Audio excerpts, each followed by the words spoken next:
We need investment, some target investment in the areas that can promote growth. And precisely, the European budget is the instrument for investment, is the better instrument we have at European level for investment, is the budget. Of course, working also with some other possibilities, like, for instance, I've proposed the creation of project bonds with the European Investment Bank, and also trying to raise private capital through public-private partnerships.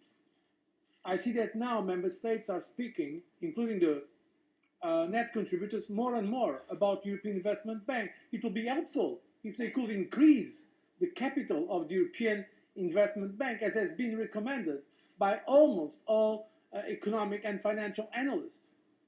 How do you really explain to taxpayers in a country like Britain that because of this budget increase, if it was agreed as the Commission has tabled it, that the British Treasury would have to find over €1 billion extra next year to give to you while it's cutting back on public services in Britain? The governments of Europe approved the budget. They said these are the commitments. And now we have an obligation that is a result of the treaty to put the financial means at disposition of the governments or the private entities. So there is a complete contradiction in the position of any government that says we want complete single market, but we don't want money for common infrastructure. It is a complete contradiction. And so the point is to make the case.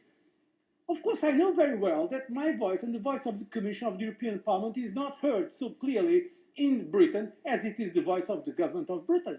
So I expect the leaders to be honest, intellectually honest, politically reasonable, and to explain in a rational terms what are the difficulties and what are the problems.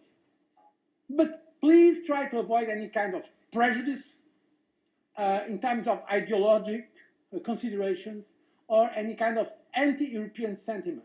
No matter how you paint this, a budget of growth, a budget of investment, many people, not just in Britain, will wonder how you can stand there and ask them to swallow cuts, to swallow austerity, and then ask for more money. Why aren't you making bigger savings?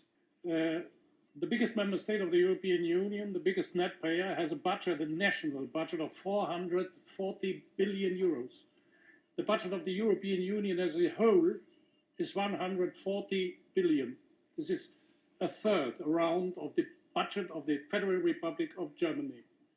So to reduce it will not at the end lead to balance the national budgets. By the way, the budget of the European Union must be and is a balanced budget. And the excessive deficits in the member states were not decided here. It was not the European Union, neither the Parliament nor the Commission who decided the budget of the Netherlands. But Mr. Wilders, I remember, he voted for the budget in the Netherlands. So, therefore the question to which extent it is useful to discuss that we must cut a balanced budget, or is it not more meaningful to discuss what should we do with the balanced budget of the European Union to create growth in exactly those member states who are suffering an economic crisis? They will never solve their budgetary problems if they have not growth, and via growth more revenue for the national budget. That's the reason why we need an ambitious European budget.